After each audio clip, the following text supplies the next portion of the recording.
Отдыхаем после тяжелого рыболовного дня. Ну, я бы этот день не назвал бы тяжелым. Это день был запоминающимся, я бы назвал его так.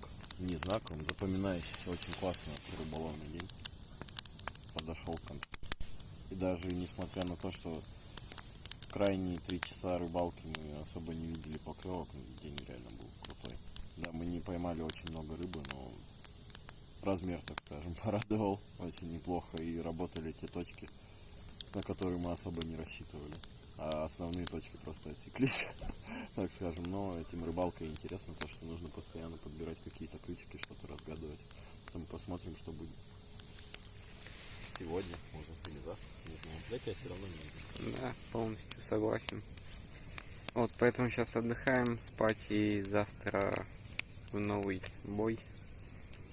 Так что следите за новостями.